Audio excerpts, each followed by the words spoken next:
في القلب مشاعر أخفيها قد أشرقت الشمس عليها عن خطط لم أعبأ فيها ستكون بأيامي فرقا فحياتي قبل الحلقات تيه بضياع.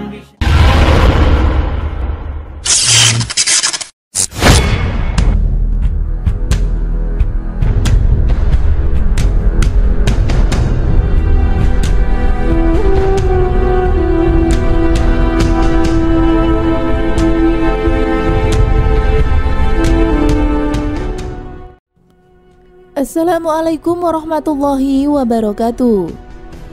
Nabi Muhammad SAW adalah seseorang yang dijaga oleh Allah dari segala bentuk perbuatan dosa dan maksiat. Allah tidak membiarkan Nabi Muhammad SAW untuk berbuat dosa atau maksiat. Allah selalu menuntun dan menjaganya. Kalaupun toh melakukan sebuah kekhilafan, Allah langsung menegur Nabi Muhammad SAW pada saat itu juga. Misalnya, kisah Abdullah bin Ummi Maktum. Allah menjaga Nabi Muhammad jauh sebelum ia menjadi seorang nabi dan rasul. Merujuk pada buku Sahabat Cilik Rasulullah SAW, setidaknya Allah menjaga dan melindungi Nabi Muhammad dari dua perbuatan maksiat, bahkan dari perbuatan yang tidak patut sekalipun pada masa kanak-kanaknya. Sehingga Nabi Muhammad kecil terbebas dari maksiat ataupun dari hal yang kurang pantas. Pertama, menonton sebuah pesta. Dikisahkan bahwa suatu ketika Nabi Muhammad kecil diajak teman-temannya untuk menyaksikan sebuah pesta di sudut kota Mekah.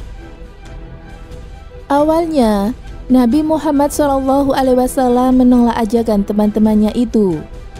Namun dibujuk terus-menerus, akhirnya Nabi Muhammad mengiyakannya. Mereka akhirnya berangkat ke sudut kota Mekah untuk menonton sebuah pesta. Sebuah pertunjukan yang dinilai tidak pantas bagi seorang calon nabi dan rasul terakhir. Allah menjaga Nabi Muhammad kecil dengan caranya.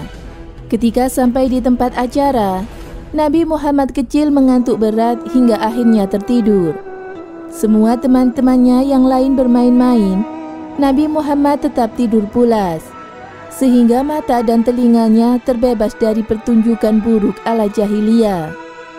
Pada saat matahari terbit dan tempat pesta sudah sepi, Nabi Muhammad kecil baru bangun. Kedua, menghindari hari raya berhala bawana. Sebelum Islam datang, masyarakat Arab umumnya menyembah berhala dan patung. Ada beberapa berhala yang begitu dikultuskan daripada yang lainnya. Salah satunya adalah berhala yang bernama Bawana. Sampai-sampai masyarakat Arab membuat sebuah hari khusus untuk menghormati Bawana. Nabi Muhammad kecil hidup dalam tradisi dan budaya seperti itu, di mana masyarakatnya menyembah berhala. Kerabatnya sebagian besar pun juga melakukan hal yang sama. Diceritakan bahwa pada suatu ketika Nabi Muhammad kecil diajak paman dan bibinya untuk menghadiri hari raya Bawana.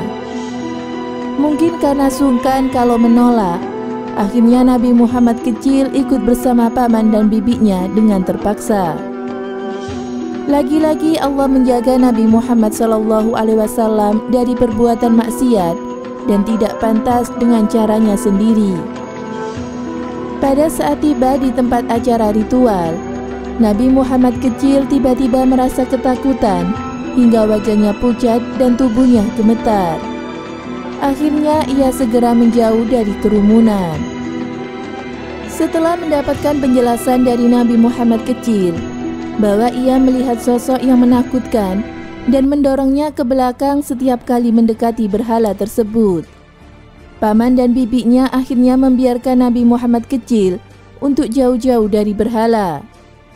Nabi Muhammad kecil pun akhirnya tidak jadi mengikuti ritual Hari Raya Bawana. Demikianlah cara Allah menjaga Nabi Muhammad SAW dari perbuatan dosa dan maksiat. Semoga bermanfaat.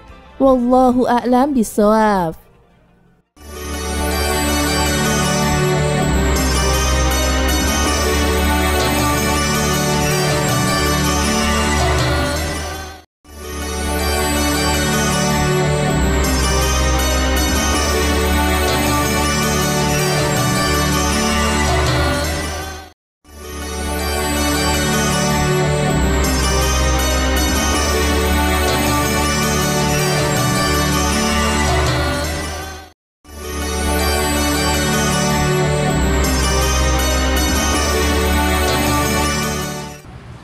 Assalamualaikum warahmatullahi wabarakatuh. Pemirsa Amirul Mukminin yang dirahmati Allah Subhanahu wa taala. Nabi dan Rasul seluruhnya dijaga dari perbuatan buruk atau dijaga Allah dari hal-hal yang buruk atau maksum. Termasuk Nabi Muhammad SAW. Kesalahan kecil dan tidak berarti bagi kaum awam atau manusia adalah sudah hal yang menjadi lumrah, tetapi bagi kedudukan para nabi ini adalah sebuah masalah yang besar. Allah Subhanahu wa taala menjaga kemasuman Nabi Muhammad baik fisik maupun non fisik. Sejak kecil Nabi Muhammad berbeda dengan masyarakat Mekah. Beliau tidak pernah menyembah berhala, meminum minuman keras, dan tidak pernah melihat hal-hal yang diharamkan Allah Subhanahu wa taala. Sejak kecil hati Nabi Muhammad sudah dibersihkan Allah oleh malaikat Jibril. Sejak usia kecil Nabi Muhammad sudah dibelah dadanya oleh dua malaikat, dan ketika Isra Mi'raj pun Nabi Muhammad dibersihkan hatinya dari hal-hal tempat syaitan. Nabi Muhammad ketika memasuki usia 38 sampai 43 tahun diberi kesenangan Allah untuk uslah atau menyendiri sebagai persiapan menjadi seorang nabi.